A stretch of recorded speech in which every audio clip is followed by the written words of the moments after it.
Hello.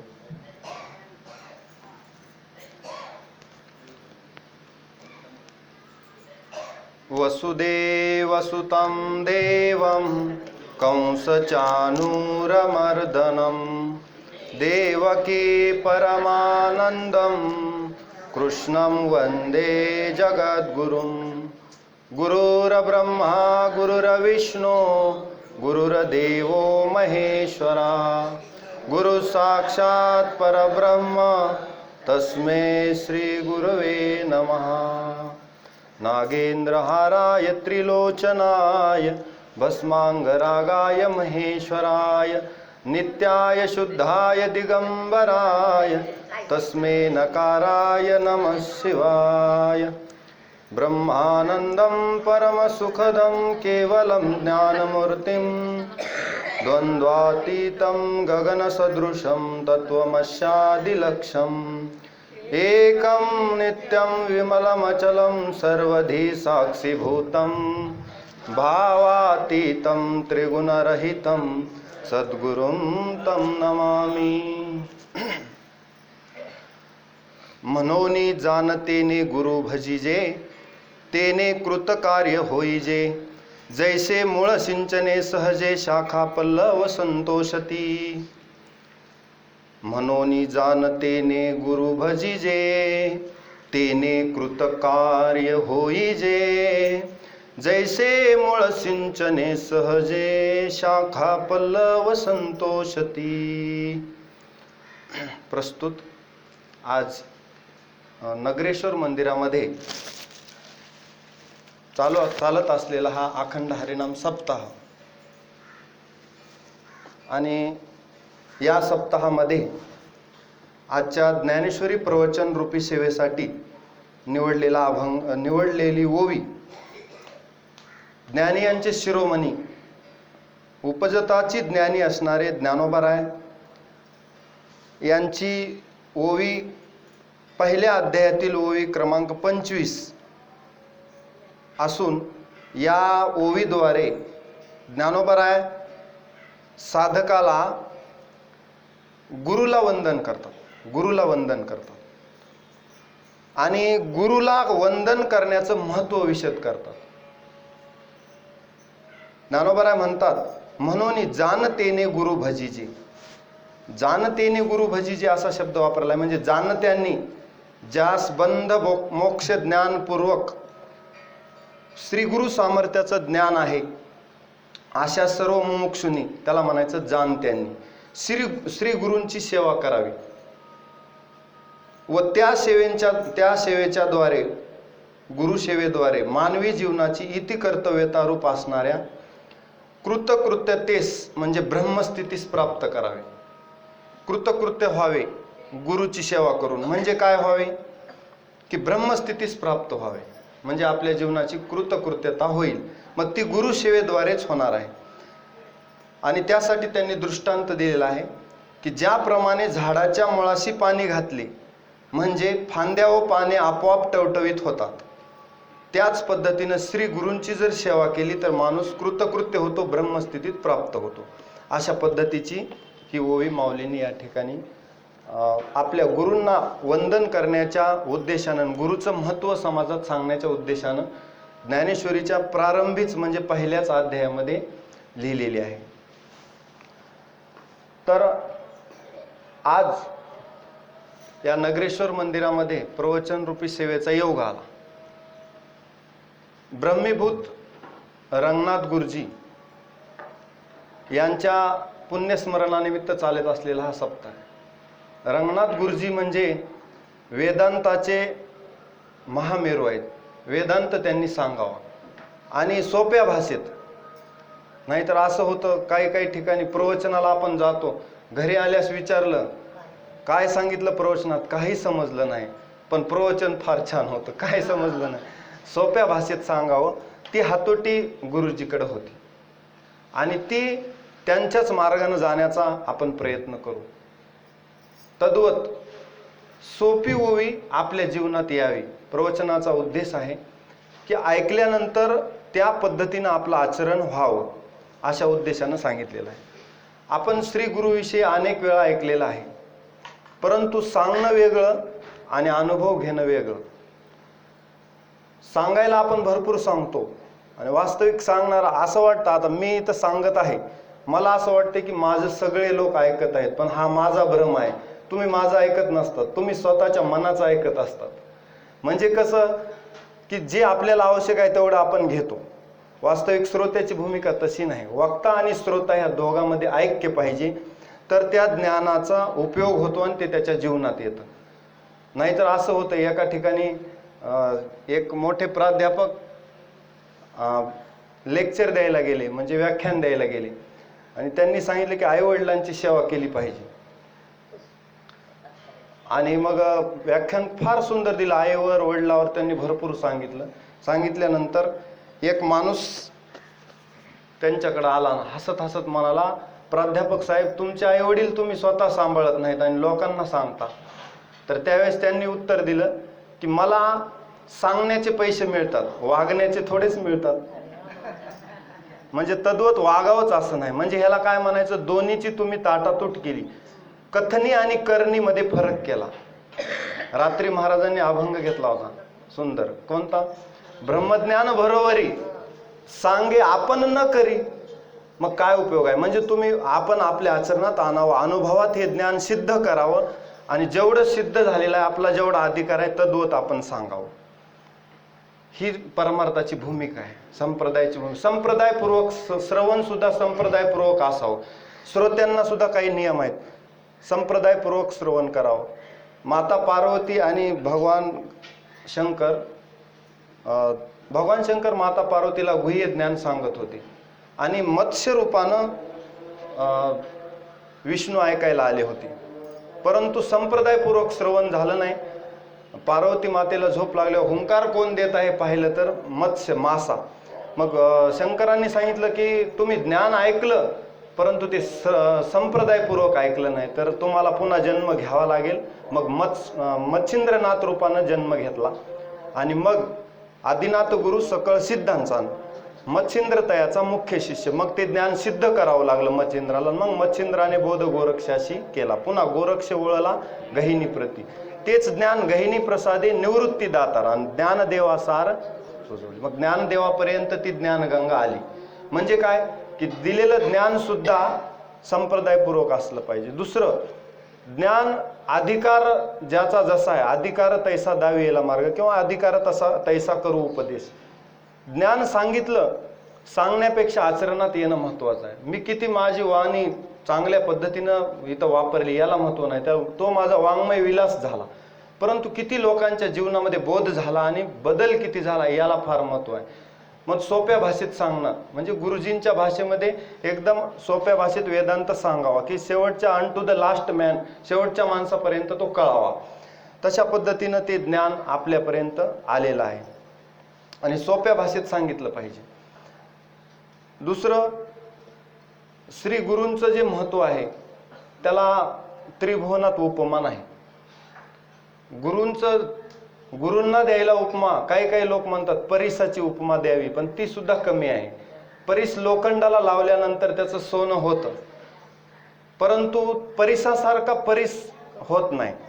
म्हणजे तिथेही उणेपणा आहे त्या उपमेमध्ये सुद्धा. म्हणून आद्य गुरु शंकराचार्य म्हणतात की त्रिभुवनात गुरुला द्यायला उपमा नाही. अनुपमे निरुपम गुरु आहेत, त्यांना उपमा देता येत नाही. जसं राम रावणाच्या युद्धाला उपमा द्या म्हणलं तर देता येत नाही. का? गगनम गगनाकारम सागरम सागरोपमा. राम रावण योर युद्धम, राम रावणारिव त्यांच्यासारखे. ते कसं झालं युद्ध, तर त्याला रामायणच वाचावं लागलं, आणि ते जसं झालं तसंच, पुन्हा दुसरं नाही. म्हणजे त्याला उपमा देता येत नाही. असं अनुपमे तसं गुरुचं काम आहे. गुरु सुद्धा आपल्या जीवनामध्ये ज्ञान प्रकाश देतात आणि ज्ञानदानाचं कार्य करतात. आपण जन्माला येतो, जीवाला काही माहीत नसतं, भगवंत काय, जन्मामध्ये करायचं काय आहे, कशात आपली कृतकृत्यता आहे, या गोष्टीचं ज्ञान नसतं. मग गुरु आपल्या हाताला धरून, जसं अपंग बालकाचा सांभाळ आई करते त्या पद्धतीने सांभाळतात गुरु आपल्याला. गुरु हा संत कोळीचा राजा, गुरु प्राण विसावा माझा. गुरु प्रेमाचा आगर, सुखाचा आगर, प्रेमाचा सागर. गुरुला बऱ्याच उपमा दिलेल्या आहेत, पण त्या सगळ्या कमीच आहेत.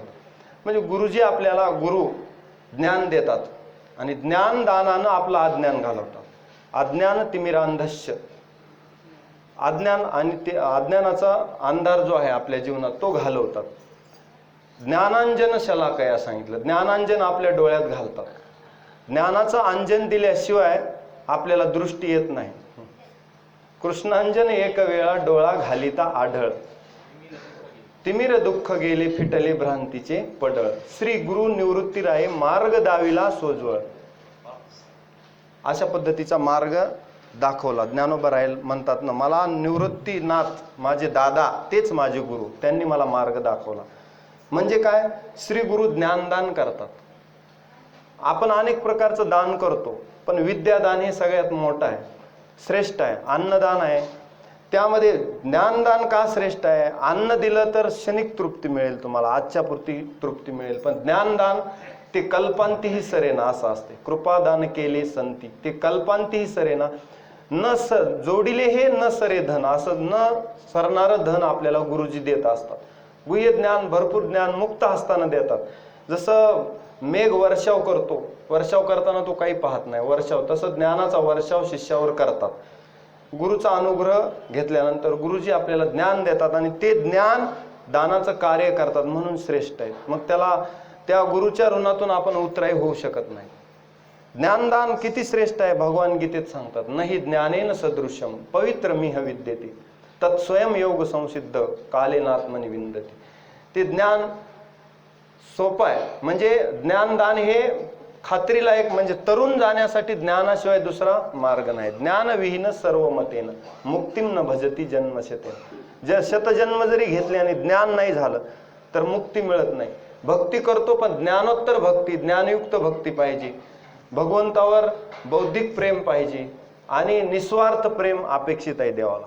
निस्वार्थ प्रेमा इतकं देवाला आपली आवड कशाची नाही, हाची दुष्काळता याला. देव भावाचा भुकेला आहे, तर देवा कारणे भाव तस्मात द्यावे न लागे फारसे वित्त, झाले एक चित्त तरी बहुत. बस एक चित्त झालं तरी खूप झालं. बाकी देवाला आपल्याकडून काही पाहिजे नाही, भाव पाहिजे, निस्वार्थ भाव पाहिजे. देवाच्या मंदिरात का जावं हा प्रश्नच येऊ नये माणसाच्या मनात. देव माझा आहे म्हणून जावं, आणि त्यानं मला हे सर्व दिलंय त्याच्याकडे तक्रारी करण्यासाठी जाऊ नये किंवा काही मागण्यासाठीही जाऊ नये. कशासाठी जावं, देवा तू मला सुखात ठेवलंस, जे आहे ते मला दिलंस, मी तुझी कृतज्ञता व्यक्त करण्यासाठी तुझ्याकडे आलो म्हणून यावं. आणि मंदिरात येताना सर्व चप्पल बाहेर काढून आले असतील म्हणजे आपापल्या प्रतिष्ठेचा बाहेरच सोडून यायची. इथं आल्यानंतर मी अमुक आहे असं जर करून तुम्ही इथं बसलात तर काही ज्ञान प्राप्त होणार नाही. इथं पद पैसा प्रतिष्ठा सोडून बसावं लागेल भगवंताचे मुलं म्हणून, तर आपल्याला काही ज्ञान ग्रहण होण्याची शक्यता आहे. तर गुरुकडे येताना सुद्धा रिकाम होऊन यावं लागतं, सगळं टाकून यावं लागतं. म्हणजे काय, भूत भविष्य वर्तमान सोडून गुरुजीकडे आलं. पूर्वीच्या काळी गुरुकुलात जावं लागायचं. गेल्यानंतर त्या शिष्याला गुरुजी ज्ञान, गोरे सरांनी कालच वेद, उपमन्यू आणि धौम्य ऋषीचे 3 शिष्य, वेद, उपमन्यू आणि आरोनी. त्याच्यामधल्या उपमन्यूची तुम्हाला गोष्ट सांगितली, ती फार महत्वाची होती. की उपमन्यूला त्या किती कष्ट घेतले त्यानं ज्ञान मिळवण्यासाठी, त्याला श्री गुरुवरील श्रद्धा म्हणायचं. ते उदाहरण झालं असल्यामुळे मी तुम्हाला दुसरं उदाहरण सांगतो. ज्ञानोबा म्हणतात की श्री गुरुचेनी नावे माती डोंगरी जयापाशी होती, ते कोळी त्रिजगती एकवद केली. अशी एकलव्य, त्याची गुरुनिष्ठा बघा काय होती एकलव्याची. गुरुजींना द्रोणाचार्याकडे आल्यानंतर त्यांनी सांगितलं की मी तुला ज्ञान देणार नाही, तर त्याची गुरुभक्ती एवढी होती की त्यानं द्रोणाचार्याचा मातीचा पुतळा तयार करून धनुर्विद्या शिकली आणि तो धनुर्विद्येत प्रवीण झाला. याला म्हणायचं गुरुभक्ती. अशी गुरुभक्ती एकनिष्ठ असावी, गुरुभक्ती असावी, एकलव्याकडून शिकावी गुरुभक्ती. त्यानंतर कच्छ होता. कच्छाला संजीवनी विद्या प्राप्त करायची होती, फार अडचण होती, कारण दैत्यगुरु शुक्राचार्याकडे होती ती. मग दैत्यगुरु शुक्राचार्याकडून आणायची म्हणजे तिथं जायचं म्हणजे तद्विधी प्रणिपातेन परिप्रश्नेन सेवा, एवढ्यावर सुद्धा भागत नव्हतं. कारण शुक्राचार्य हे दैत्यांचे गुरु होते आणि त्यांचं बृहस्पतीशी हाडवैर होतं. मग आता कसं आणायची संजीवनी विद्या, तर कच्याकडे एवढा संयम होता. ज्ञान कुणाला लाभते, भगवान म्हणतात ना, श्रद्धावान लभते ज्ञानम तत्पर संयतेंद्रिय. ज्याच्याकडे संयम आहे, इंद्रिय ज्याचे ताब्यात आहेत, त्यानंच ज्ञान मिळवण्याच्या गोष्टी करावा. नाही तर मिळत नाही ज्ञान. तत्पर संयत इंद्रियात, तत्पर असावा आणि इंद्रियावर संयम असावा. आणि श्रद्धा असावी, प्रगाढ श्रद्धा असावी. सारं जगानं जरी म्हणलं देव नाही तरी आपलं मत एकट्याच असं असावं की माझा भगवंत सर्वत्र आहे. किती जरी वादळ आलं, किती जरी मीराबाईला विष दिलं पण मीराबाईनं विष प्राशन केलं, पण भगवंतावरला अनन्य विश्वास ढळला नाही. अनन्य विश्वास पाहिजे. अनन्य विश्वासानंच, अनन्य भक्तीनंच देव साध्य होतो. आपला काय विषय चालू होता? कचानं संजीवनी विद्या प्राप्त करण्यासाठी शुक्राचार्याकडे गेले. मग आता विद्या प्राप्त करत असताना काही अडचणी येत असतात. तशा कचाला सुद्धा अडचणी आल्या, पण कच हा इंद्रिय संयमी तर होताच, परंतु जिज्ञासा, नम्रता आणि सेवा हे गुण ओतप्रोत भरलेले असल्यामुळे मग उपदेक्षन्ति ते ज्ञानम, ज्ञानी नसतत्व दर्शन. वाघाचं दूध काढून आणणे इतकं अवघड होतं संजीवनी विद्या प्राप्त करणं, परंतु कचानं तेवढे कष्ट घेतले. त्यामध्ये एक बाधा आली होती, इंद्रिय संयमाची परीक्षाही झाली कचाच्या. देव याने मोहित झाली होती त्याच्यावर. मग त्यानं सांगितलं नाही, तू माझ्या गुरुची मुलगी आहेस ना, मग माझी गुरुकन्या म्हणजे माझी गुरु बहीण झालीस, तू गुरुची मुलगी, आणि म्हणून मग तुझ्याशी मी विवाह करू शकत नाही. आणि कचानं संजीवनी विद्या घेऊन आला. याला म्हणायचं कष्ट घेणं विद्येसाठी. विद्या मिळवणं एवढंही सोपं नाही, कारण त्यासाठी फार कष्ट घ्यावे लागतात. एवढं सोपं नाही. क्षणत्यागे कुतो विद्या सांगितले आणि कणत्यागे कुतो धन. क्षणाक्षणाचा वापर करावा लागतो विद्या मिळवण्यासाठी.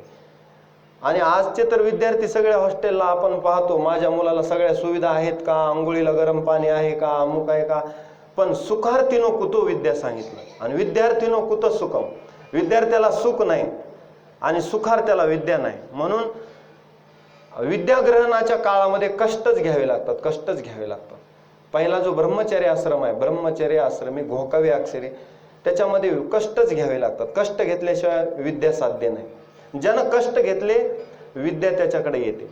म्हणून ज्ञान मिळवायचं असेल तर कष्ट घ्यावे लागतात. गुरुगृही जावं लागतं, असेल तसं राहावं लागतं. गुरुच्या आज्ञेत सगळ्यांना सेवा करायची म्हटल्यास नको वाटतं, बरोबर.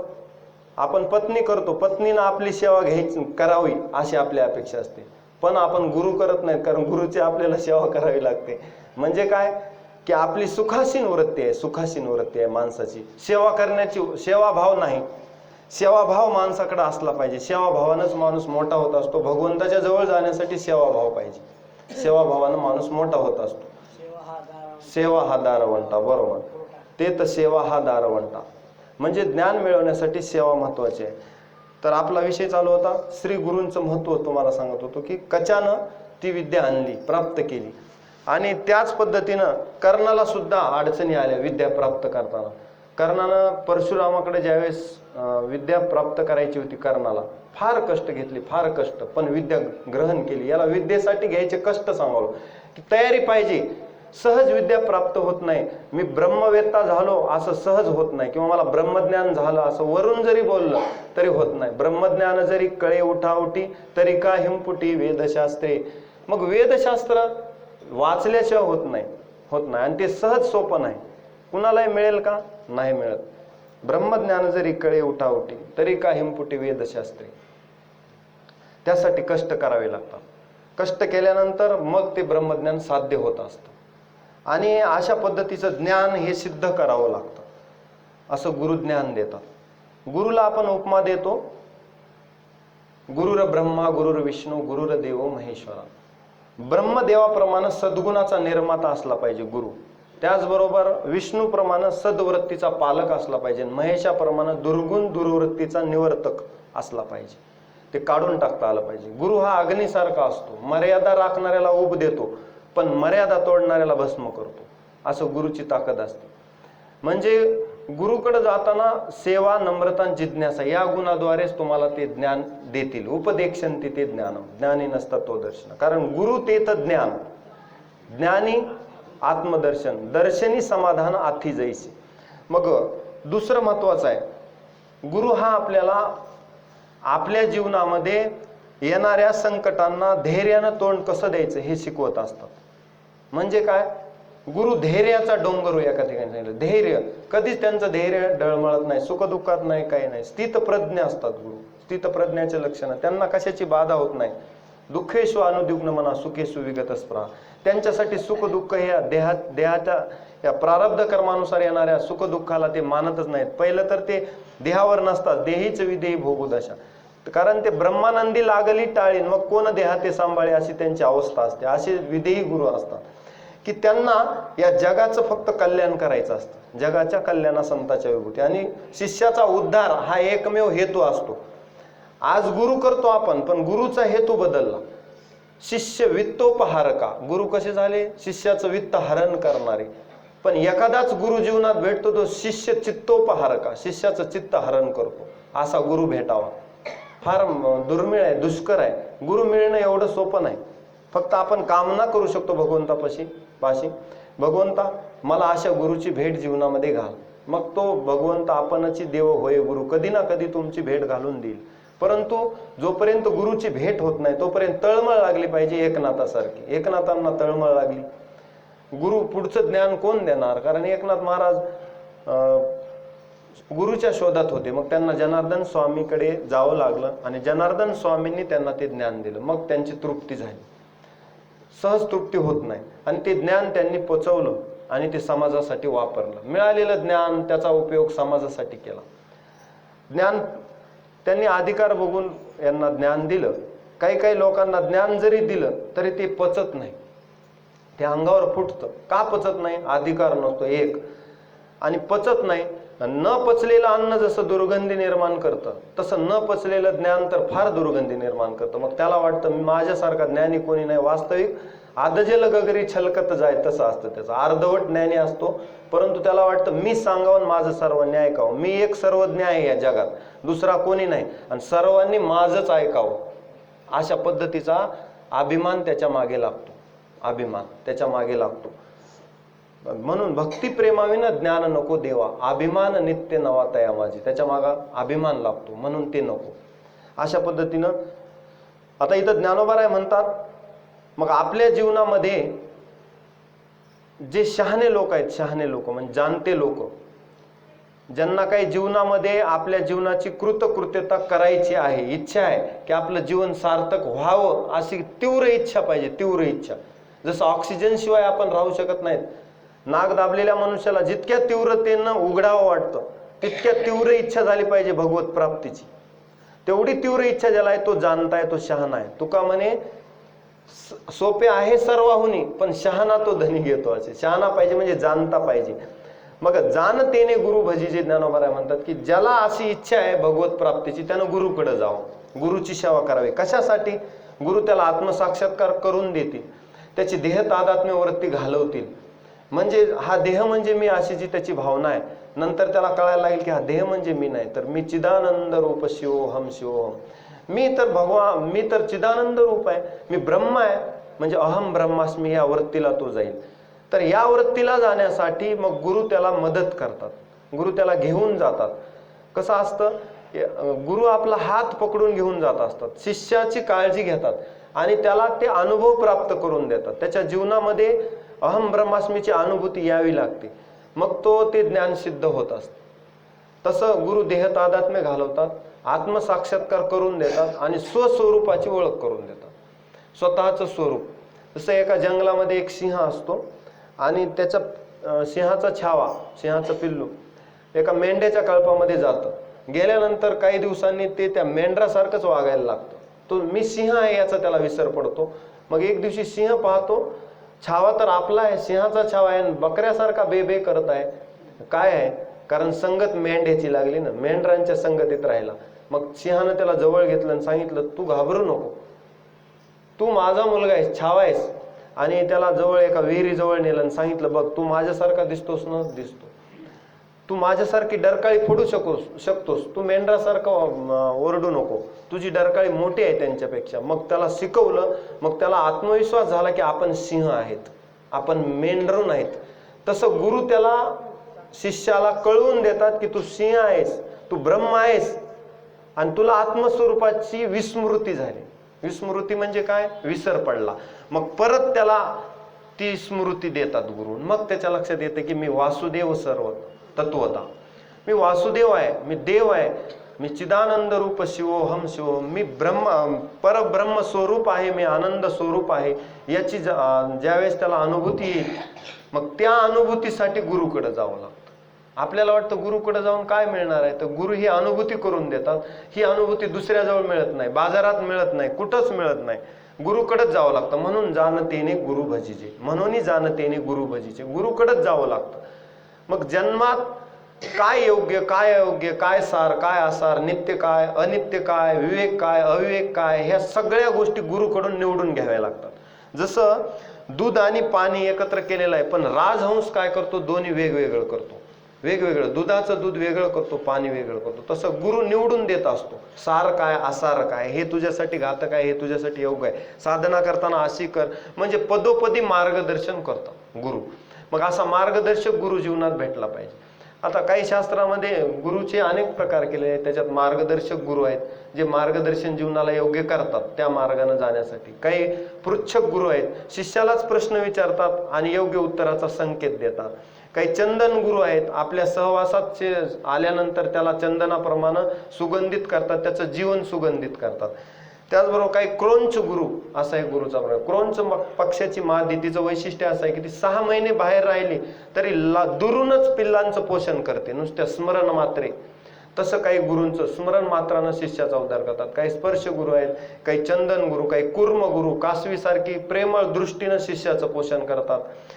अशा वात्सल्य गुरु, अशा गुरूंच्या सानिध्यात राहिल्यानंतर माणसाच्या जीवनात बदल होतो. दुसरं, जन्मजन्मांतरात माणसाकडे असलेले विकार आणि वासना या कशा काढून टाकायच्या, पाप कसं घालवायचं, हे गुरुकडेच मंत्र असतात. मग हे गुरुकडे जाऊनच हे मंत्र घ्यावे लागतात. म्हणजे काय, म्हणून जाणतेने गुरु भजीचे जायचं. आपल्याला वाटतं मी फार छान आहे, माझ्यात काही दोष नाही, दोष निवर्तक गुरु काही असतात, ते दोष काढून टाकतात. तर विकार आहेत माझ्या जीवनामध्ये, ते गुरुकडे गेल्याशिवाय निघणार नाहीत. जसं आपण स्नान करतो, शरीराला दररोज धुतो आणि शरीर स्वच्छ करतो, पण आपल्या मनाला धुण्यासाठी, बुद्धीला धुण्यासाठी गुरुकडे जावं लागतं.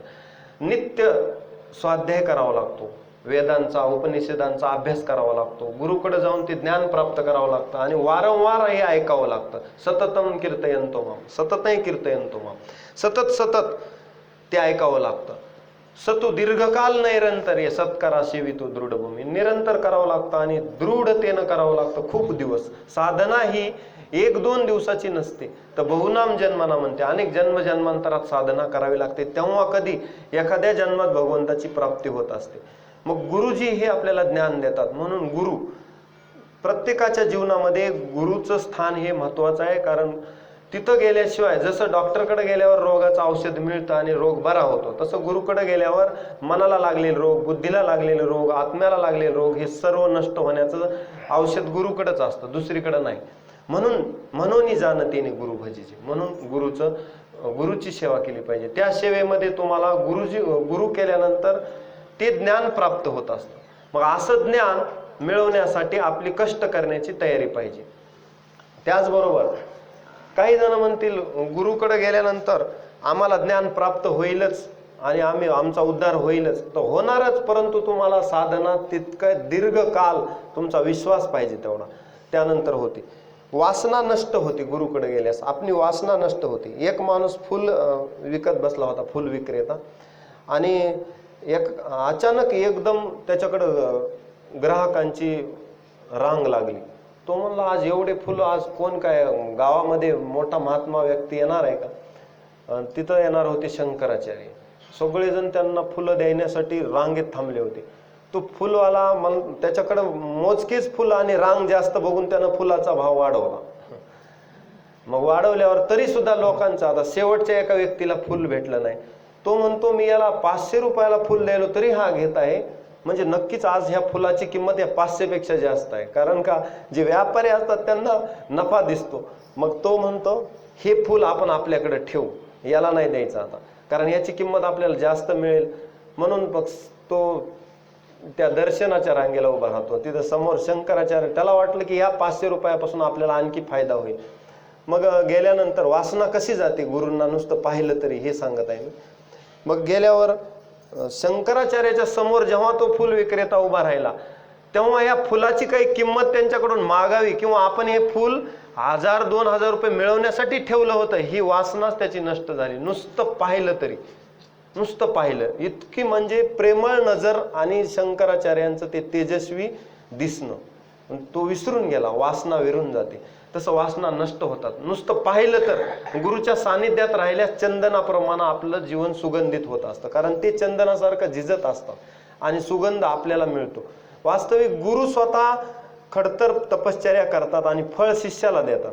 बघा ना, गुरु स्वतः आपल्या शिष्याला गुरुची प्रतिमा त्याच्यामध्ये उतरावी इतके प्रयत्न करतात, म्हणजे तो गुरु स्वरूप होतो. त्याला आपलंच आपणासारखे करीती तात्काळ आणि नाही काळ वेळ तया लागी, लगेच त्याला त्याच्यासारखं गुरुसारखं गुरुपद बहाल करतात. एवढं देणारा दाता कोणी नाही. म्हणून सद्गुरु वाचोनी संसारी तारक, नशेची निष्ठंक आन कोणी नाही दुसरा तारक. कारण का मज हृदयी सद्गुरून तेने तारीला हा संसार पुरो. या भवसागरातून तारून न्यायला सुद्धा गुरुच. ही भवसागरात जे आपण बुडालेलो आहोत, या भवसागरातून बाहेर कोण काढेल तर गुरुच काढतात. गुरु आपल्याला ज्ञान करून देतात. कस्तोम कोहम कुता आयात कामे जननी कोमेतात इति परिभावय सर्वम सारम.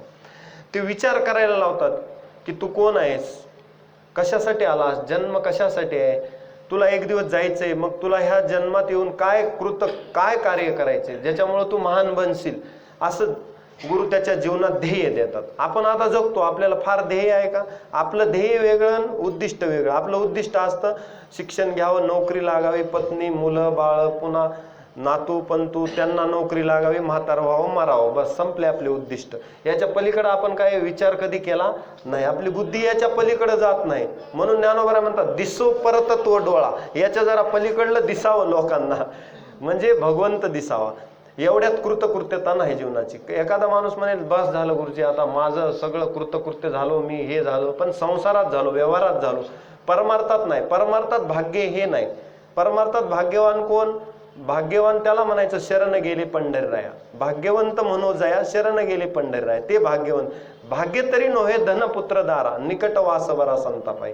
म्हणून ते भाग्य त्यांना प्राप्त होत असतं. म्हणून गुरुकडे गेल्यावर हे वासना नष्ट होते. गुरुकडे गेल्यानंतर ज्ञान मिळतं, संसार सागरातून माणूस तरून जातो. गुरु संसार सागरात म्हणजे ज्ञानोबा म्हणतात ना, आता तरलो आता उद्धरलो गुरुकृपे. ज्ञानदेव म्हणे तरलो आता उद्धरलो गुरुकृपे. म्हणजे गुरुकृपेनं मी उद्धरलो.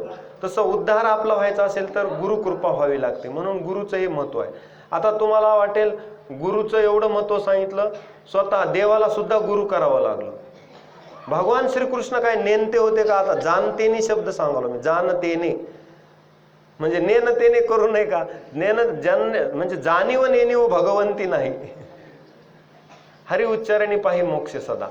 जाणतेने आता भगवान श्रीकृष्ण सगळ्या जगाचे पितामहस्य जगतो किंवा मयाध्यक्षेन प्रकृती, या सगळ्या चराचराचे मालक असणारे परब्रह्म ब्रह्मांड नायक असणारे भगवान श्रीकृष्ण सांदीपनीकडे जाऊन काय शिकले असतील मला तर आश्चर्य वाटते. कारण ज्ञान ज्यांच्याकडे म्हणजे पूर्ण ज्ञानच ज्यांच्या श्वासातूनच वेद निर्माण झाले आणि ते वेद परत सांदीपनीकडून शिकायची काय गरज होती? म्हणजे जो वेदांचा निर्माता आहे त्यांनी सुद्धा गुरु केला, हे सांगायचे मला. वेदांचा निर्माता म्हणजे वेद हे अपौरुषे आहेत, हे अपौरुषे आहेत. परंतु भगवान श्रीकृष्णाला ज्ञात नाही अशी कोणती गोष्ट होती का? नव्हती. तरी सुद्धा जाणतेने गुरु भजिजे. सांदीपनी ऋषीच्या आश्रमात गेले सुदामा आणि श्रीकृष्ण, आणि श्रीकृष्णाने सांदीपनीची सेवा केली, जंगलातून लाकडं आणले, चूल पेटवली. ज्यावेळेस भगवान श्रीकृष्ण आश्रमात येणार होते त्या दिवशी सगळे मुलं बघत होते की आज भगवान येणार आहेत आपल्या आश्रमामध्ये, आज गुरु आपल्याला भगवंताच्या सानिध्यात राहायचं सुख मिळणार आहे. सगळ्यांची कोण अगोदर श्रीकृष्णाला पाहिली याच्यासाठी स्पर्धा लागली होती. एवढं प्रेम भगवान श्रीकृष्णावर. आणि मग सांदीपनी आणि त्यांची पत्नी या दोघांनी आश्रमामध्ये श्रीकृष्णाला, ते दुसरे म्हणत होते अरे तू एवढा राजमहालात राहिलेला, आता इथं तुला हातानं स्वतः स्वयंपाक करावा लागेल, स्वतः तुझं सगळं काम करावं लागेल. तरी सुद्धा भगवान श्रीकृष्णाने ते केलं. म्हणून जाणतेने गुरु भजीजी. गुरुची सेवा केली. एवढीच सेवा नाही केली ज्यावेळेस विद्या ग्रहण केली, लक्षात घ्या, ज्या गुरुकडून आपण विद्या मिळवली त्या गुरुची कृतज्ञता जीवनभर ठेवली पाहिजे. नाही तर काही लोक भगवान ज्ञानोबा सांगतात ना, काय सांगतात की काही लोक गुरु तरी गुरुकुळी लाजे, गुरुभक्ती उबगे आणि विद्या घेऊनही माझे गुरुशीच. गुरुचीच विद्या घ्यायची पण पुन्हा विद्या घेऊन गुरुवरच उलट म्हणजे माजायचं अशा पद्धतीने, किंवा गुरुकुळ पुन्हा गुरुबद्दल कृतज्ञ झाला म्हणायचो तो. आणि कृतज्ञ जो झाला त्याला प्रायश्चित्त नाही. कशालाही प्रायश्चित्त आहे पण कृतज्ञ माणसाला नाही. म्हणून देवाबद्दल, आईवडिलाबद्दल, ऋषीबद्दल, गुरुबद्दल कृतज्ञता असली पाहिजे. केलेल्या उपकाराची जाणीव असली पाहिजे. मग कृतज्ञता महत्वाची आहे. मग भगवान श्रीकृष्ण म्हणतात, मी आता काय गुरुदक्षिणा देऊ, तुम्ही मला एवढं ज्ञान दिलं, आता काय तुम्हाला गुरुदक्षिणा, याच्यातून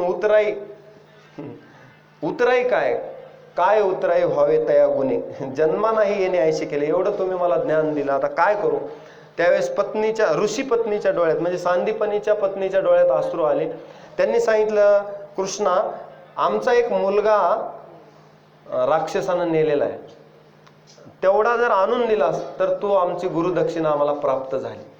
एवढं म्हणल्याबरोबर भगवान श्रीकृष्णाने विचारलं, क्षणाचाही विलंब नाही केला. कारण का, मला गुरुच्या ऋणातून उतराई होण्याची ही संधी आले तर ही मी दवडणार नाही आणि ह्याच्यातून उतराई होणार. भगवान श्रीकृष्णानं पांचजन्य राक्षसानं तो मुलगा नेला होता. पांचजन्याला समुद्रात जाऊन मारलं आणि त्याच्या हाडाचा शंख करून भगवान श्रीकृष्णाने हातात धारण केलेला आहे. पांचजन्यम ऋषिकेशो. आता जो त्या भगवान श्रीकृष्णाच्या हातात शंख आहे तो त्याच्या हाडाचा. मग तिथं गेल्यानंतर कळालं की मुलगा तर मृत झालाय. मग मृत गुरुपुत्र आणला.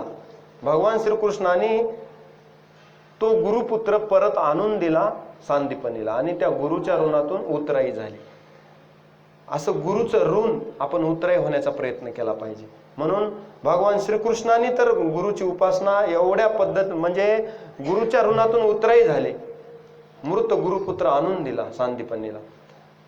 भगवान श्रीराम लहानपणीच अगदी बालवयात एवढ्या वर्षानं झालेले मुलं दशरथ महाराजाला द्यावेशी वाटत नव्हते आणि विश्वामित्र मागायला आले होते यज्ञ रक्षणासाठी, मला मुलं पाहिजेत, आणि राम आणि लक्ष्मण. आता काय करायचं. मग वशिष्ठांनी सांगितलं, नाही, शेवटी कठोर निर्णय घ्यावाच लागेल, विश्वामित्रासोबत जाऊ देणं योग्य आहे. आणि मग विश्वामित्रासोबत पाठवलं राम लक्ष्मणाला. निमित्त होतं यज्ञ रक्षण करायचं. वास्तविक निमित्त यज्ञ रक्षणाचं असलं तरीही विश्वामित्राला आपलं ज्ञान राम लक्ष्मणाला द्यायचं होतं. आणि त्यांनी सहज, पूर्वी काय असे हॉस्टेल आणि शाळा असे एक एक विभाग असे, हे बायोलॉजी, हे केमिस्ट्री, हे फिजिक्स असं नव्हतं. रात्री जर गुरु बसले तर त्याला ग्रहगोलाचा अभ्यास सांगायचे. पूर्वीची शिक्षण पद्धती गुरुकुलातली. कधी गणित सांगायचे, कधी त्याला व्याकरण सांगायचे, कधी पहाटे वेदांचे उच्चार चालायचे, पहाटे वेदघोष असायचा, कधी गीता समजून सांगायचे, वेद उपनिषदे, याचं सहज चालते फिरते चालते ज्ञानाचे बिंब. तिथं असं मर्यादित वेळ नव्हता की 4 ते 5 तुम्हाला काय सांगायचं ते सांगा, 5च्या पुढे आम्हाला बोलायचं नाही, असं मर्यादित बंधन नाही. गुरु जर बसले आणि जर रात्री जरी गुरुला रात्रीच्या जाग आली आणि एखादी वेदांतातली प्रक्रिया आठवली तर ते शिष्याला उठवायचे, उठ, पुन्हा माझ्या लक्षात राहणार नाही, ही वेदांताची प्रक्रिया अशी आहे, समजून सांगायची. म्हणजे त्यावेळेस काय शाळा, आपण तर म्हणतो आमची शाळा 10 ते 4, पुन्हा आम्हाला नाही, म्हणजे बंद नाही, पण त्यावेळेस तसं नाही. रात्री सुद्धा गुरु तासन तास शिष्याशी चर्चा करायची. ते ज्ञान कसं होतं, शुद्ध ज्ञान होतं. त्यावेळेस असं राजकीय सुडबुड नव्हती शिक्षणामध्ये, राज्य व्यवस्था नाही. राजा जरी गुरुकुलात यायचा म्हटलं तर राजाला आपला मुकुट उतरावा लागायचा, लांबच, आपला घोडा बाहेरच, आणि नम्रतेनं गुरुच्या दर्शनाला यावं लागायचं. राजा जरी असला तरी गुरुच्या आश्रमात तो राजा नसायचा, त्याला आपला राजवेश बाहेर काढून यावं लागायचं, एवढा गुरुचा आदर होता. आज तो कालांतरानं राहिला नाही. त्याच्यामध्ये गुरुचे काय म्हणजे गुरु कसे झालेत, एक म्हणती गुरु गुरु भोवती शिष्याचा भारू, म्हणजे काय झाले, पण ते शिष्य वित्तोपहार का, मग आम्ही सांगितलं तसं, म्हणजे वित्त हरण करणारे, चित्त हरण करणारे नाही, ज्ञान देणारे नाही, म्हणजे ते गुरुवादामध्ये अडकली. आपलं गुरुपूजा गुरुवादात अडकली. खरं तर गुरुपूजा म्हणजे ध्येय पूजन. गुरुचं ध्येय ते माझं ध्येय. गुरुचं ध्येय काय, समाजामध्ये हेच आम्हा करणे काम, बीज वाढवावे नाम. तेच माझंही ध्येय असलं पाहिजे की संस्कृतीचा प्रसार झाला पाहिजे. हे वेद उपनिषदातलं ज्ञान लोकांपर्यंत गेलं पाहिजे. आणि दिसो परतत्व डोळा, सगळ्या लोकांना किंबहुना सर्व सुखी पूर्ण होऊन तीही लोके, असं त्यांचं मोठं ध्येय असायचं. अवघाची संसार सुखाचा करणं, असे मोठे मोठे ध्येय त्यांचे होते की माणूस देवाकडे गेला पाहिजे, ईश्वराभिमुख झाला पाहिजे. आज माणूस ईश्वराभिमुख नाही, आज माणूस अर्थप्रधान आहे. फक्त पैसा किती मिळतो, कुठून मिळतो, आणि पैसा मिळवण्यासाठीच फक्त वेळ द्यायची त्याची तयारी आहे. पैसा मिळत नसेल तर ते कामच हातात घ्यायला तो तयार नाही. मग तो म्हणतो ना, मंदिरात गेल्यानं काय मिळेल, मिळणार असेल तर जाईल. एक माणूस म्हणला, तुम्ही दररोज मंदिरात जाता, देव तर तोच असतो, मग आठवड्याला एकदा गेल्यावर चालत नाही का? आणि सिगरेट पित होता.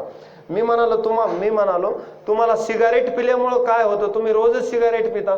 तो म्हणतो थोडा मेंदू तरतर होतो, म्हणजे मेंदू तरतरीत होतो. मग मी म्हणलं आमचा मंदिरात जाऊन तरतरीत होतो, तुमचा सिगारेट पिऊन होतो. तुम्हाला काय बाधा आहे आम्ही मंदिरात जाण्यामुळं, आमच्या गंधामुळं, माळेमुळं तुम्हाला काही बाधा नाही? नाही, पण ते आम्हाला थोडंसं असं वाटतं. तसं वाटतं नाही, आमचं भगवंतावर प्रेम आहे म्हणून आम्ही जातो. आणि निस्वार्थ प्रेम आहे, अनपेक्ष सुचिर दक्ष असं प्रेम आहे भगवंतावर. कारण देवानं आम्हाला न मागता सर्व दिलंय. आता जो आपण ऑक्सिजन घेत आहोत बसल्या बसल्या, सगळं देवानं फुकट दिलेलं आहे, फुकट. काही बिल लावलेलं नाही, सूर्यप्रकाश दिलेला आहे. माझं शरीर चालतं, कोणाची असत्य चाले हे शरीर, कोण बोलवी त्या हरिविन, देखवी ऐकवी एक नारायण. माझ्या सगळ्या प्रक्रिया शरीरातल्या तो चालवतो. खाल्लेलं पचवतो, पचामेन्यम चतुर्विधम, 4 प्रकारचं अन्न पचवतो. आणखी काय द्यावं देवानं? मनुष्य देह दिला हा हेच मोठा आहे सगळ्यात. त्याची किंमत करता येत नाही, अनमोल आहे, त्याची किंमत करता येत नाही. एवढ्या रुपयाचा मनुष्य देह आहे, अजिबात नाही, किंमत करता येत नाही. आणि पुन्हा पुन्हा नाही, एकदा आहे त्याच्यामध्ये तुम्ही जर त्या जन्माचं सार्थक केलं तर ते पुन्हा तुम्हाला या जन्मामध्ये तुम्हाला पुन्हा जन्म मरण वार्ता खुंटविता येते. नाही तर पुन्हा पुन्हा जन्म घ्यावे लागतात. मग 184चा फेरा पडतो. त्यापेक्षा याच जन्मात मुक्त होता येतं. गुरुकडे गेल्यानंतर जन्मा नाही येणे ऐसे केले, मग जन्म मरण वार्ता खुंटविली, जन्म मरण वार्ता राहत नाही. म्हणजे काय, जन्म मरणाची बाधा जाते. गुरुकडे गेल्यानंतर आत्मसाक्षात्कार होतो आणि अध्यात्म विद्या मिळते. अध्यात्म विद्या विद्यानाम, सगळ्यात महत्वाची विद्या म्हणजे अध्यात्म विद्या. आज आम्ही भरपूर मला ज्ञान आहे असं म्हणतो, पण ते ज्ञान नाही, ती माहिती आहे. माहिती आणि ज्ञान याच्यामध्ये फरक आहे. मला बऱ्याच विषयाचं ज्ञान आहे, मी मराठी शिकवतो, इंग्रजी शिकवतो, मला इंग्रजीचं व्याकरण पाठ आहे, म्हणजे मी ज्ञानी आहे असं नाही. ज्ञान वेगळं आणि माहिती वेगळी. मला संगणकाची माहिती आहे, पण ज्ञान वेगळं. ज्ञान का वेगळं? कारण ज्ञानामध्ये भगवंताचा स्पर्श असला पाहिजे. भगवंताचा स्पर्श, भगवत स्पर्श, ईश्वर समर्पित बुद्धी असली, ईश समर्पित बुद्धी, तर ते ज्ञान झालं. ऋषीकडेही ज्ञान होतं, ते ईश समर्पित बुद्धीचं होतं. पण आज आम्ही ज्ञानी आहोत, पण आम्हाला ईश्वर नको. काही जण, बरेच जण गीता वाचताना म्हणतात गीतेमध्ये चातुर्वर्ण्यम मया सृष्टम, तो श्लोक उगीच सांगितला. मी म्हणलं स्वीकारायचं तर पूर्ण स्वीकारायचं, भगवंतानं सांगितलंय तो, आणि ते सांगण्याची हिंमत फक्त भगवान श्रीकृष्णातच आहे, दुसऱ्यांनी सांगू शकत नाही. म्हणजे का, की भगवंतानं निर्माण केलेली ती व्यवस्था आहे, तुम्हाला स्वीकारावं लागतं. काही जण म्हणतात आम्ही गुरुचं अर्धच ज्ञान स्वीकारतो, आमच्या उपयोगाचं तेवढं, बाकीचं तसं नाही. म्हणजे तुमचा गुरुवर प्रेम नाही. गुरुनं सांगितलेली अप्रिय गोष्ट सुद्धा आपल्यासाठी महत्वाची असू शकते. म्हणजे औषध कडू असू शकतं, पण परिणाम गोड असू शकतो. म्हणून गुरुनं सांगितलेली अप्रिय सुद्धा गोष्ट आपण केली पाहिजे. विहिरीत पडायची वेळ आली ना उपमन्यूला, म्हणजे विष प्रयोग, म्हणजे त्यानं ते विषारी ओक वृक्षाची पानं खाल्ली आणि त्याला विहिरीत पडावं लागलं. पण गुरुजीनं नंतर त्याला दृष्टी दिली, परंतु त्याची परीक्षा पाहिली. तसं मला हे माझ्याच उपयोगाचं आहे. एखादा म्हणेल हे माझ्या काही कामाचं नाही, तरी गुरुजी मला हे सांगतात, पण त्याच्यात आपलं हित असतं. हित अहितापासून काढिती, अहितापासून काढतात आणि हिताकडे नेतात. असे नाही श्रुती परोती माऊली जगा. तसं गुरु हे आपल्या जीवनामध्ये अज्ञान घालवत असतात, अज्ञानाचा अंधार घालवत असतात, ज्ञानाचा प्रकाश देत असतात, सतत ज्ञानाचा प्रकाश देत असतात. असे गुरु जीवनामध्ये भेटणं हे दुर्लभ आहे, दुर्लभ. भेटले तर मात्र जन्म सार्थक झाला. मग जाणता माणूस जो आहे, जो हुशार आहे, त्यानं गुरुप्रती आदर, गुरुची सेवा केली पाहिजे. म्हणून आजच्या ओळीमध्ये मनोनी जाणतेने गुरु भजीजे, शहाण्या माणसानं गुरु केला पाहिजे. ज्याला बंद मोक्ष याचं ज्ञान आहे, ज्याला काहीतरी करायचंय जीवनात, त्यानं गुरुची सेवा केली पाहिजे. तेने कृत कार्य होईजे. कृत कार्य होईजे म्हणजे कृतकृत्य होणं. आता कृतकृत्य होणं कशामुळे होऊ शकते? जो परब्रह्म स्वरूप झाला तोच कृतकृत्य झाला. ज्याला भगवत प्राप्तीची ओढ लागली त्याचं जीवन कृतकृत्य झालं. मग त्याची साधना अपुरी जरी राहिली या जन्मात तरी तो पुढल्या जन्मात तत्रतम लभते पौरोदेहिकम तत्रतम बुद्धी संयोगम पुन्हा पुढच्या जन्मात होईल. परंतु ब्रह्मस्थितीस प्राप्त झाला तो म्हणजे निरंजनी आम्ही बांधिले घर, निरंजन भगवंताला प्राप्त झाला, त्याला म्हणायचं ब्रह्म साक्षात्कार झाला. मग तो आत्मानंदात लीन राहतो. आत्मन्यव आत्मनातुष्ट स्थित प्रज्ञस्तदोच्यते. आत्मानंदात लीन राहतो, त्याला दुसरा आनंद नसतो. ऋषी वल्कली नेसून सुद्धा आनंदी असतात आणि राजा मात्र राजवस्त्रात सुद्धा दुःखी असतो. कारण पुढच्या 5 वर्षात सरकार येईल का नाही याची चिंता असते राजाला सुद्धा आपलं. परंतु ऋषींना चिंता नाही. ते त्रिभुवनाचे राजे आहेत. तीही त्रिभुवनी आम्ही वैभवाचे धनी सांगितलं तुकोबारायने. म्हणजे काय? आमची त्रिभुवनावर सत्ता आहे तर आम्ही एका भुवनाचे एका मर्यादित कशाला घ्यावं? पूर्ण कमळ भेटत असेल तर एखादी पाकळी का घ्यावी? 100 रुपयाच्या नोटेमध्ये 50 रुपयाची नोट येऊनच जाते ना, वेगळी काय? तशा पद्धतीनं कृतकार्य व्हायचे म्हणजे कृत्य व्हायचं असेल, कृतकृतश्च भारता, कृतकृत्य व्हायचं असेल तर गुरुची सेवा करावी लागेल, गुरुजी जवळ जावं लागेल, गुरुकडून हे ज्ञान प्राप्त करावं लागेल. गुरुकडे गेल्यानंतर हे ज्ञान मिळतं. भगवंतानं सुद्धा आपला विषय चालू होता की रामाचं एक उदाहरण सांगायचं राहिलं. विश्वामित्राकडे गेल्यानंतर त्यांनी ते ज्ञान दिलं, वशिष्ठांनी त्यांना ज्ञान दिलं आणि त्या ज्ञानाची जी खोली आहे, गुरुच्या ज्ञानाची खोली ही कधी कळत नसते. सागर किती खोल आहे सांगता येत नाही. अथांग सागरीचे हे ज्ञान येतो. मात्र ज्ञान अथांग आहे आणि ते आपल्यासारख्या पामराला किती घ्यायचं आपण? आपली घागर केवढी आहे या पद्धतीनं आपण घेतो. परंतु ते ज्ञानकण त्यांच्याकडे असतात. आता पुढे माऊली दृष्टांत देतात की जैसे मूळ सिंचने सहजे शाखा पल्लव संतोषती. झाडाच्या मुळाला पाणी जर टाकलं आपण तर ते शेंड्यापर्यंत जातं. म्हणजे सगळ्या पानापर्यंत, अगदी झाडाच्या सर्व अवयवापर्यंत जातं. मुळं हे पाणी शोषून घेत असतात आणि मग त्या रसवाहिन्या, जलवाहिन्या त्या पाणी सर्वत्र झाडाला पोहोचवत असतात. तसं गुरुची सेवा केल्यानंतर, गुरुजवळ गेल्यानंतर जे ज्ञान मिळालं ते जीवनात वापरलं, त्या पद्धतीनं सगळ्यांचा उद्धार होत असतो. म्हणजे गुरु हे मूळ आहेत. उघडे परब्रह्म सद्गुरूची मूर्ती. उघड परब्रह्म म्हणजे चालतं बोलतं, हे चालते बोलतं ज्ञानपीठच असतात. म्हणजे काय? जंगम तीर्थ आणि स्थावर तीर्थ. स्थावर तीर्थ जे असतात तिथं त्या तीर्थाकडे जावं लागतं माणसाला आणि तिथं त्या तीर्थात पवित्र व्हावं लागतं. पण हे जंगम तीर्थ म्हणजे फिरणारे तीर्थ असतात. गुरु म्हणजे कुठेही जा त्यांच्याकडे ते ज्ञान प्रकाश त्यांचा असतो. ते कोणत्याही वेळी शिष्याला अनुग्रह करतील सांगता येत नाही आणि कुणावर किती कृपा करतील सांगता येत नाही. एखाद्यावर कृपा झाली, गावबावर कृपा झाली तर नाथ महाराजासारख्या ओव्या त्यांनी लिहिल्या भावार्थ रामायणात. साधा व्यक्ती पण गुरुकृपा झाली साध्या. परंतु आता तुम्ही जर पाहिलं भावार्थ रामायणात तर नाथांची ओवी वेगळी वाटत नाही गावबापेक्षा, किंवा गावबाची ओवी नाथापेक्षा काही भिन्न वाटत नाही, ओळखता सुद्धा येत नाही. म्हणजे इतका अधिकार त्यांना प्राप्त झाला. म्हणजे आपणासारखे करीतात का अशा पद्धतीनं. म्हणून श्री गुरु सारिखा असता पाठी राखा, इतरांचा लेखा कोण करी. म्हणजे सिद्धी वगैरे दुसऱ्या काय उपयोगाच्या आहेत आपल्या, किंवा पारमार्थ सांसारिक काही गोष्टी उपयोगाच्या नाहीत. त्यापेक्षा गुरु आहेत ना हे सगळ्यात मोठं आहे. आणि ज्याच्याकडे गुरु आहेत त्याला काय कमी आहे? कल्पतरू तळवटी जो कोणी बैसला, काय उणे त्याला सांगा जोजी. त्याला काय कमी आहे? राजयाची कांता काय भीक मागे, मनाची या जोगे सिद्धी पावे, तिथं काही कमतरता नाही. अशी गुरुची बरसात. म्हणजे गुरुला ईश्वरापेक्षा श्रेष्ठ स्थान यासाठी आहे की गुरु हे शिष्याला भगवंताकडे घेऊन जात असतात. एवढं लक्षात घ्या. ध्येयपूजन, ज्ञानपूजन, सद्वृत्तीचे पोषक असतात. ते भगवंत शिष्याला ईश्वराभिमुख करतात आणि आत्मसाक्षात्कार करून देतात. अशा पद्धतीचे गुरु असतात. त्याचबरोबर कृतकार्य होण्यासाठी सुद्धा गुरुची का आवश्यकता आहे जीवनामध्ये? जसं आपण रात्री अंधारात जाताना बॅटरी आपल्या सोबत लागते आपल्याला प्रकाश देण्यासाठी, तसं जीवनामध्ये गुरु आपल्याला प्रकाश देतात. ज्या ठिकाणी आपल्याला अडचण वाटेल, संदेह वाटेल, शंका वाटेल, कोण निवारण करणार? कारण का? इंद्रचंद्र ब्रह्मादी करोनी संशयाची श्रेणी छेदितीना, त्यांच्या सुद्धा ही हिंमत नाही. गुरुकडेच जावं लागेल. मग गुरु शिष्याचा पूर्ण संशय घालवतात. त्याला प्रश्न, त्याचे जे काही प्रश्न आहेत ते त्याच्या मनातला पूर्ण संदेह काढून टाकतात आणि पूर्ण संदेह गेल्यास, त्याचा मोह नष्ट झाल्यास, त्याचं स्वरूप स्वतःच त्याला कळाल्यास मग तो ब्रह्मस्थितीत राहतो. ब्रह्मस्थितीत राहणं, अशा ब्रह्मस्थितीत राहण्याचं ज्यांना भाग्य लाभलं ते कृतकृत्य झाले. म्हणून गुरु करणं महत्वाचं आहे. कृत्य व्हायचं असेल तर गुरुच्या सेवेशिवाय आपल्याला तरुण जाता येणार नाही, म्हणजे गुरु सेवेला पर्याय नाही. म्हणून अशा गुरूंची भेट व्हावी ही भगवतचरणी प्रार्थना करूया. त्याचबरोबर माऊली ज्ञानोबाराय या ठिकाणी सांगतात की ज्यांना गुरु नाही त्यांचा उद्धार कदापि शक्य नाही.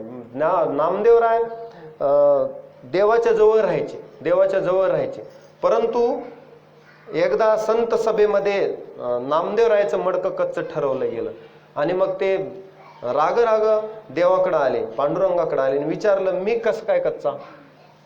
भगवंतानं सांगितलं, नामा आणखी तुम्ही थोडे, नामदेव महाराज तुम्ही कच्चेच आहात. कसे? तुम्ही माझ्यात सगुणात फक्त ईश्वर पाहता, पण मी फक्त या विटेवरच उभा आहे असं समजू नका. मी चराचरात व्याप्त आहे. म्हणजे तुम्हाला आणखी चराचरातला भगवंत पाहायचा आहे. म्हणजे ऐसा ज्याचा अनुभव विश्वदेव सत्यत्वे, विश्वात अशी जागा नाही रिकामी तिथं मी नाही. म्हणून तुम्हाला हे ज्ञान करून देण्यासाठी तुम्ही गुरुकडे जा औंड्याला. मग तिथं विश्वोबा खेचरांची भेट झाली. ती अशी झाली, विश्वोबा खेचर महादेवाच्या लिंगावर पाय ठेवून बसली होती. मग म्हणले, असे गुरु जे देवावर पाय ठेवून बसतात, म्हणजे अशा गुरुकडे मला पाठवलं. मग राग आला, त्यांनी पाय उचलले, बाजूला ठेवले, तिथं एक शिवलिंग तयार झालं. पुन्हा बाजूला ठेवले, जिथं जिथं पाय ठेवेल तिथं शिवलिंग. मग नामदेवरायच्या लक्षात आलं की गुरूंचा अधिकार मोठा आहे आणि त्यांनी मग विश्वोबा खेचरांना गुरु केलं. विश्वोबा खेचरांनी त्यांना उपदेश कोणता केला की सर्वत्र ब्रह्म पसरलेला आहे, म्हणजे सर्वत्र ब्रह्म आहे. सर्वम खलविदम ब्रह्म, सर्वत्र ब्रह्म आहे. फक्त मूर्तीतच भगवंत नाही तर सगुण रूपामध्ये मूर्तीत असणारा ईश्वर निर्गुण रूपात चराचरात व्याप्त आहे. म्हणजे अणुरेणूमध्ये भगवंत भरलेला आहे या सृष्टीमध्ये. तयाविन रीता ठाव कोटी, हे ज्ञान झालं. म्हणजे हे कधी झालं? मग गुरुशिवाय नाही झालं. म्हणजे गुरु हे अज्ञान काढतात आणि नामदेवरायाला मग मात्र सर्वत्र ईश्वर दर्शन झालं. त्याची परीक्षाही भगवंतानं नामदेवरायाकडून घेतली. नामदेवराय जेवायला बसलेले असताना भाकर कुत्रा घेऊन पळाला. नामदेवराय त्याच्या मागे तुपाची वाटी घेऊन लागले. अरे नुसती कोरडी भाकरी खाऊ नको, तूप सुद्धा घे. कारण त्या कुत्र्यात सुद्धा ईश्वर दिसला. जसं रात्री आपण ऐकलं, गाढवात सुद्धा नाथ महाराजांना ईश्वर दिसला. मग ब्रह्म सर्वत्र आहे हे गुरुकडून ज्ञान व्हावं लागतं. मग नामदेवरायाला देवांनी सांगितले, आता तू पक्का झालास. कारण का? तू कुत्र्यात सुद्धा ब्रह्म बघितलंस, मग आता तू पक्का झालास. म्हणजे हाती घेऊन तुपाची वाटी, नामा लागला स्वाना पाटी. मग मात्र लक्षात आलं की सर्वत्र ईश्वर दर्शन झालं त्यांना. असे नामदेवराय. चोखोबारायांनी नामदेवरायांना गुरु केलं. चोखोबाराय सुद्धा विठ्ठल भक्तीमध्ये त्यांच्या अस्थी आणायच्या होत्या. भिंत पडून त्यांचा मृत्यू झाला आणि मग नामदेव महाराज अस्थी आणायला गेल्यानंतर बघितलं की ज्या अस्थीमधून विठ्ठल विठ्ठल नाम येईल त्या अस्थी कुणाच्या होत्या? चोखोबारायच्या होत्या. नामदेवे अस्थी आणल्यान पारखुनी घेत चक्रपाणी, अशा पद्धतीने विठ्ठल विठ्ठल म्हणायच्या अस्थी. त्यांचे गुरु सुद्धा चोखोबारायचे नामदेवराय होते. मग ज्ञानोबारायांचे गुरु निवृत्तीनाथ, निवृत्ती दादा म्हणजे त्यांचे मोठे भाऊ, हे त्यांचे गुरु होते.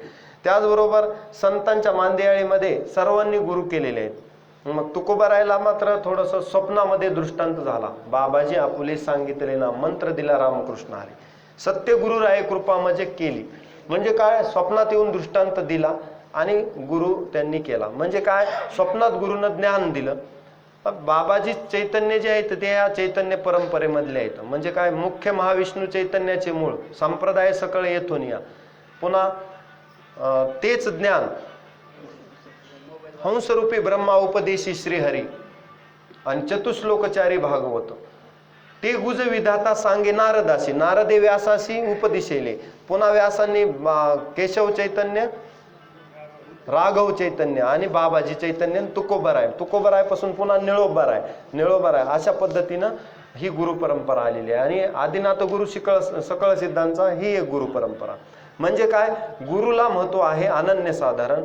आपल्या संस्कृतीमध्ये गुरु सगळ्या संतांनी हे गुरु परंपरा जोपासलेली आहे. आपणही त्या परंपरेमध्ये चालत आहोत. अशा पद्धतीनं या ठिकाणी आपला वेळ संपलेला आहे. म्हणून जाणं तेने गुरु भजीचे, एवढं लक्षात घ्या. म्हणून सर्वांनी गुरुची सेवा केली पाहिजे. गुरुकडून हे ज्ञान प्राप्त करून जीवनाचा उद्धार केला पाहिजे. तेने कृत कार्य होईजे, जैसे मूळ सिंचने सहजे शाखा पल्लव संतोषते. जसं वृक्षाच्या मुळाला पाणी घातल्यावर सर्वत्र पोहोचतं, तसं गुरुसेवा केल्यावर ईश्वर सेवा होते. तुका म्हणे देवान त्यांची केली पावे सेवा. अशा पद्धतीनं गुरूंची सेवा करणं म्हणजे काय, तर गुरुचं ध्येय आपल्या जीवनात आणणं. बरं लक्षात घ्या, गुरुची सेवा म्हणजे गुरुचं ध्येय आपल्या जीवनात, गुरुनी जे ज्ञान दिलं ते ज्ञान आपण इतरांपर्यंत घेऊन जाणं आणि ते ज्ञान आपल्या जीवनात उतरवणं, त्या पद्धतीनं जीवन जगणं, यासाठी गुरु पाहिजे. म्हणजे गुरु. आणि ज्यांना कुणाला गुरु मिळाला नाही त्यांनी कृष्ण वंदे जगद्गुरु, भगवान श्रीकृष्णाची गीता हाच आपल्याला उपदेश समजून आपण तसे त्यांनाच गुरु केलं पाहिजे. जसं शीख संप्रदायात 10 गुरु झाले, नंतर त्यांनी सांगितलं की आता हा गुरु ग्रंथ साहिबच सगळ्यांचा गुरु, याच्यानंतर गुरु परंपरा त्यांनी खंडित केली. तशा पद्धतीनं जर कुणाला अशा गुरुची भेट नाहीच झाली तर नाराज व्हायचं काम नाही. भगवान श्रीकृष्ण हे सर्वांचे गुरु आहेत, कृष्ण वंदे जगद्गुरु, आणि ते कंटाळत नाहीत सांगताना. 18 अध्याय अर्जुनाला सांगितले, गुह्य सांगितलं, म्हणजे त्यांनी खूप सांगितलं ज्ञान. आणि ते ज्ञान जरी आपल्या जीवनात आलं तरी ब्रह्मसाक्षात्कार होईल, आत्मसाक्षात्कार होईल, आपण कृतकार्य होता. त्या पद्धतीनं मग भगवान श्रीकृष्णाची गीता आपण वाचली पाहिजे, ते आपल्यासाठी महत्वाचं आहे. म्हणून असं कृष्ण वंदे जगद्गुरु असं सांगितलेलं आहे. आपण गुरुपौर्णिमेला एक गुरुचं महत्व सांगितलेलं आहे. व्यासांनी सुद्धा गुरुचं महत्व सांगितलेलं आहे. आणि जनक आणि याज्ञवल्क्य यांची सुद्धा आपण गुरु निष्ठा बघितलेली आहे. गुरुनिष्ठ आहेत दोघांनी. याज्ञवल्क्य, जनक महाराज विधेय असून सुद्धा त्यांची किती ज्ञान मिळवण्याची त्यांची तीव्रता होती. एक पाय अग्नीमध्ये जळत असताना सुद्धा भान न राहणे, तरी सुद्धा प्रवचनात बसणे, गुरुजीकडून ऐकणे, गुरुकडून ऐकणे, हे त्यांच्याकडून शिकावं. असे गुण आपण ऋषीकडून घेतले पाहिजे. त्यांच्याकडून घेतले म्हणजे आपल्या लक्षात येतील. मग अशी गुरु परंपरा आपण जोपासली पाहिजे. आणि गुरुची सेवा करणं म्हणजे गुरुचं ध्येय पूजन करणं, ते ध्येय माझ्या जीवनात आलं पाहिजे. आणि मग आपण कृतकार्य होऊ, म्हणजे भगवत स्वरूप होऊ. आणि गुरु भगवत भक्तीकडे घेऊन जातात. मग ही अशी भक्ती आपल्या जीवनात यावी आणि भक्तीनं आपलं जीवन, ज्ञानानं आपलं जीवन ओतप्रोत भरावं. ज्ञान कर्म भक्तीचा त्रिवेणी संगम आपल्या जीवनात यावा, अशी ज्ञानोबारायच्या चरणी प्रार्थना करतो. आणि या ठिकाणी ही प्रवचन रूपी सेवा थांबवतो. ओम सर्वेत्र सुखिनः सन्तु सर्वे सन्तु निरामया सर्वे भद्राणि पश्यन्तु मा कश्चित् दुःखमाप्नुयात्. ओम शांती शांती शांती.